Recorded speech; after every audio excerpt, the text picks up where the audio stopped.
इस खबर का एक और पहलू है, यानी एक सिक्के के दो रुख होते हैं। एक रुख हमने आपके सामने रखा, एक रुख ये भी है कि जब इत्तेहादी जमातों की बात करते हैं, नेशनल कॉन्फ्रेंस ने आजाद उम्मीदवारों को खत तो भेजा, लेकिन इत्तलात और खबर यह है कि कांग्रेस को इस मीटिंग से दूर रखा गया है। पहले यह कहा गया था कि नेशनल कॉन्फ्रेंस के एमएलएज का इजलास है, बाद में खुद इस बात की तस्दीक हुई कि कुछ आजाद उम्मीदवारों को भी यह खत मिला है, लेकिन इत्तलात और खबर यह है कि कांग्रेस को इस अहम तरीन इजलास से बाहर रखा गया है। उमर अब्दुल्ला साहब की तरफ से एमएलएज की जो आज मीटिंग होनी है, इसमें कांग्रेस को नहीं बुलाया गया है। कांग्रेस की तरफ से कोलिशन के मामले पर काफी खामोशी है।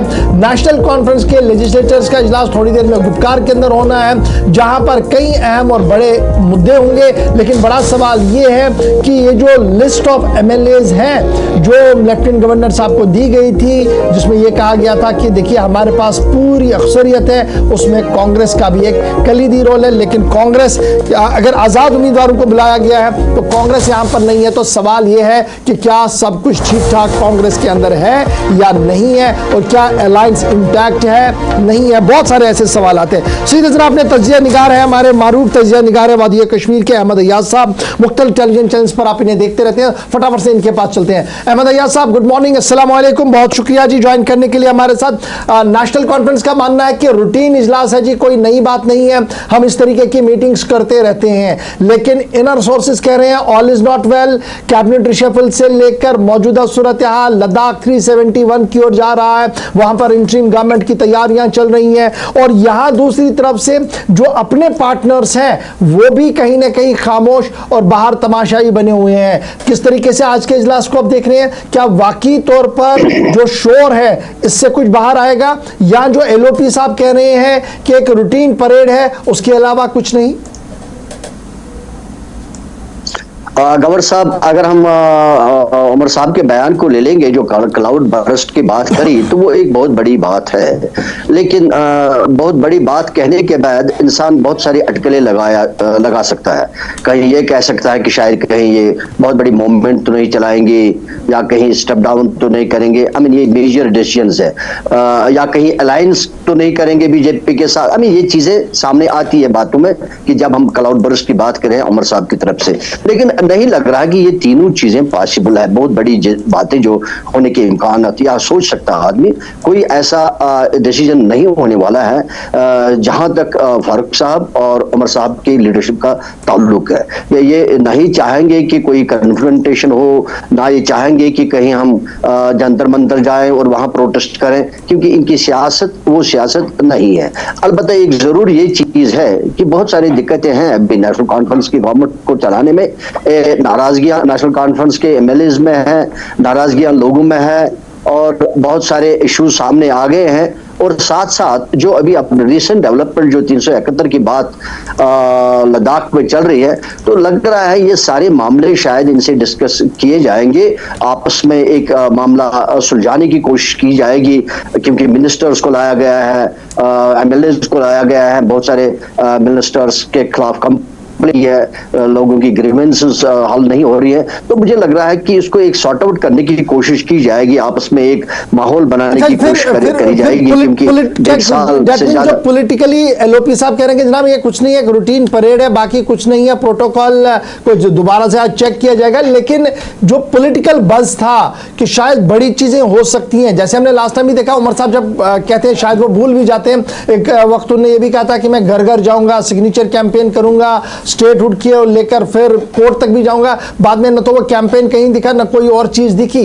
तो क्या ये जो बयान परसों ने दिया क्लाउड बर्स्ट वाली, वो वाटर टेस्ट करना चाहते थे वाकई तौर पर कि क्या कुछ है?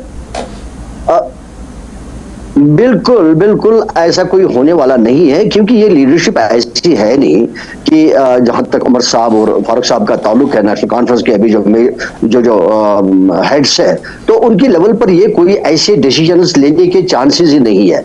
एक तो हाँ, इनके हाथ में ये है कि ये स्टेप डाउन कर सकते थे, लेकिन ये वो भी नहीं करेंगे, वो किसी भी सूरत में वो नहीं करेंगे, ना ये कोई कन्फ्रंटेशन करेंगे।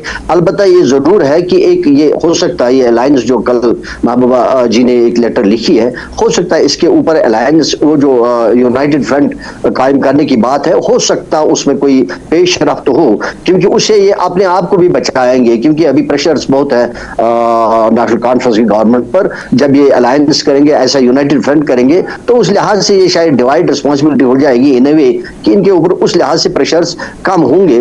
तो अलबत्ता कोई मेजर ऐसा नहीं लग रहा है कि जहां हम कहेंगे कि जो बयान लेकर हम अलायंस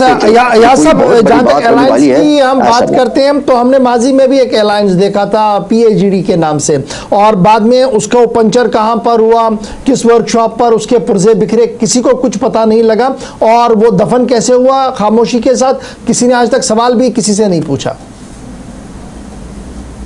अभी उसमें ये एग्जैक्टली एक सही बात आपने कही। उस वक्त ये था कि उन्होंने वो जो PAGD बनाई थी, वो जम्मू कश्मीर के मामला को लेकर बनाई थी, लेकिन जब इलेक्शन का मामला आ गया, इलेक्शन लड़ने का मामला आ गया, नेशनल कॉन्फ्रेंस को लगा कि हमारी पोजीशन कदरे बेहतर है, लिहाजा हम किसी और को इसमें पार्टी नहीं बनाएंगे। तो वो उनकी खुदगर्जियां रही है, लेकिन आज की सिचुएशन वो नहीं है। अभी तो वो गवर्नमेंट में है, उनकी मेजोरिटी है, तो वो इशू नहीं है। अलबत्ता ये है कि इस वक्त एक फायदा नेशनल कॉन्फ्रेंस को मिलेगा यूनाइटेड फ्रंट बनाने से, क्योंकि उनके ऊपर जो प्रेशर्स है जम्मू कश्मीर के मामलात को लेकर, तहफ़्फ़ुज़ात को लेकर, वो प्रेशर्स उनके ऊपर कम हो जाएंगे। तो या सब क्या यही माना जाए कि जो इस वक्त दबाव है नेशनल कॉन्फ्रेंस हुकूमत पर, क्योंकि जो लोगों से वादे किए गए थे वो पूरे नहीं हुए, शायद नेशनल कॉन्फ्रेंस को उम्मीद थी कि स्टेटहुड का दर्जा वापस मिलेगा तो उसके बाद वो वादे पूरे किए जाए, दूसरी तरफ से अपोजिशन का भी दबाव है, तो क्या ये माना जाए कि इस दबाव का मुकाबला करने के लिए एक हिकमत अमली तरतीब दी जाएगी?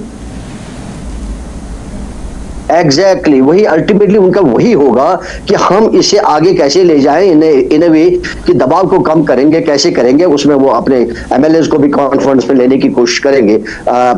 जो बाकी जो अलायंस, जो उनके एसोसिएटेड मेंबर्स है, जो उनके सपोर्टर में है MLAs, वो करेंगे। और दूसरा ये भी शायद एक इम्कान बन रहा है कि जो महबूबा जी की चिट्ठी है उसके ऊपर शायद वो बात करेंगे कि हो सकता है कि वो ये यूनाइटेड फ्रंट की बात जो है वो करेंगे। हालांकि फटाफट से बताइएगा, कांग्रेस को इस पूरी मीटिंग से बाहर रखना, ये भी जरूरी, कांग्रेस को इस पूरी मीटिंग से बाहर रखना, कांग्रेस पर भी एक जरा टिप्पणी अपनी कीजिएगा। बिल्कुल।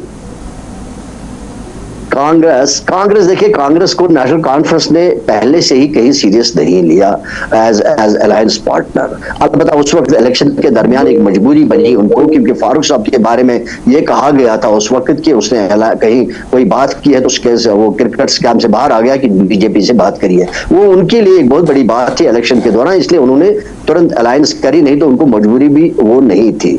अब चूंकि इस वक्त उनको एक बड़ा इशू है कि they want to be good with the centre also, और सेंटर और बीजेपी में गवर्नमेंट है, सेंटर में बीजेपी की गवर्नमेंट है, और वहां कांग्रेस सबसे बड़ा अपोजिशन है।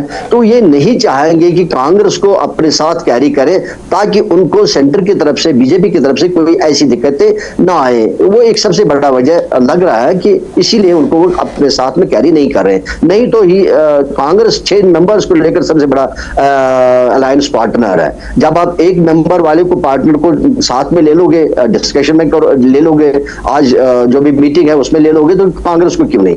एक ही वजह लग रहा है, क्योंकि कांग्रेस और बीजेपी आपस में डायरेक्ट अपोजिशन में है, तो वो नहीं चाहेंगे कि अगर बहुत शुक्रिया जी अयाज साहब हमारे साथ ज्वाइन करने के लिए। वक्त कम हो रहता है, जरूर आपके पास दिन में दोबारा लौटेंगे। तो आज इजलास है जी, इजलास के हवाले से थोड़ी सी गुफ्तगू हमने की है, लेकिन पल पल का अपडेट हम आपको इस इजलास के हवाले से ग्राउंड जीरो से देते रहेंगे।